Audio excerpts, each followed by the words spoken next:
Hello students, in this lecture video I am going to discuss about the next process, that is transcription. Transcription involves making of RNA from the DNA. So only one strand of DNA is transcribed. Now why is this? Why both the strands cannot act as template? Because if the both strands they act as template, then obviously they will code for RNA with different sequences. Further, they will form different proteins. So that is not logical, that a single DNA strand codes for more than one protein. So that is why only one strand acts as template. Moreover, if two RNAs would be formed, then because of complementarity, they would form the double-stranded RNA, and then the translation wouldn't happen. So that is why it is only the one strand of DNA that is transcribed. Now, how transcription occurs? To understand that, we should look at the transcription unit. A promoter, the structural gene, and a terminator, these constitute a transcription unit in a DNA molecule. Now, how it is going to be transcribed? With the help of enzyme, which is DNA-dependent RNA polymerase. Again, it synthesizes only in one direction, like the DNA polymerase 5' to 3'. So the template obviously will be 3' to 5' because the synthesis has to be in 5' to 3'. The other DNA strand is called as the coding strand. Why? Because this would be the same sequence of the RNA, which will further code for proteins. So let us look at it. Suppose this is a double-stranded DNA molecule. So this 3' to 5' will act as the template, and 5' to 3' will act as a coding strand. So now this DNA-dependent RNA polymerase is going to bind on the promoter, which is near the 5' end of coding strand, and then stop at the terminator, which is at the 3' end of the coding strand. So now let us look at few terms before we discuss transcription in prokaryotes and eukaryotes. Gene, we know it is a structural and functional unit of inheritance. What is cistron? When we talk about coding of a polypeptide, then we use the term cistron. So segment of DNA which is coding for a polypeptide, that is cistron. Now in case of eukaryotes, it is monocistronic, means the strand has coding sequences called as exons, as well as non-coding sequences called as introns.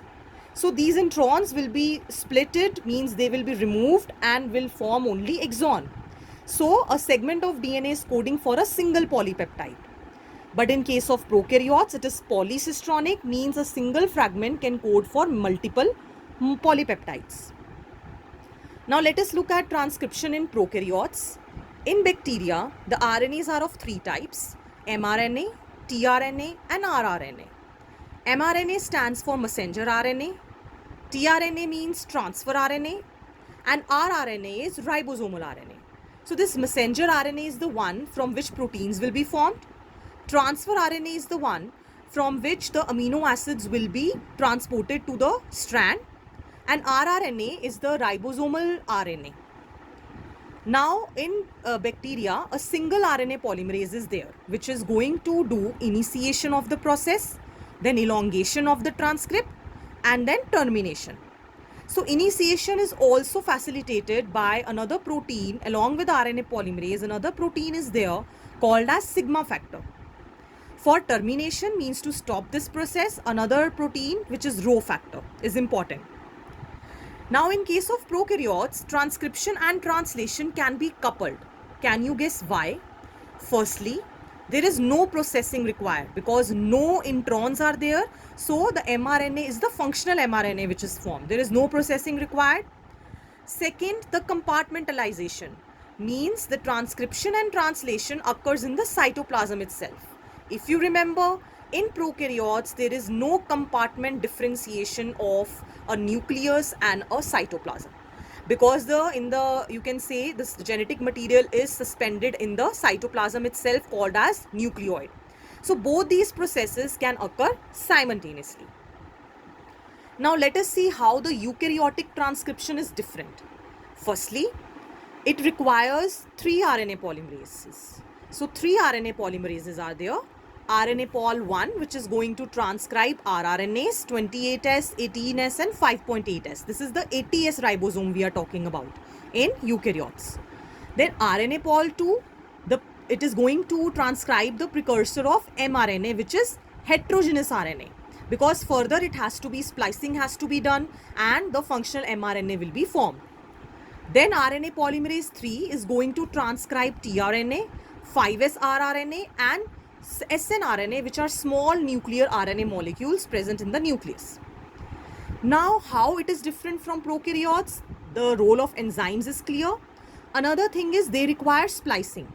What is splicing? Removal of introns. Like I told you, introns are the non-coding regions. So that removal makes a mature RNA.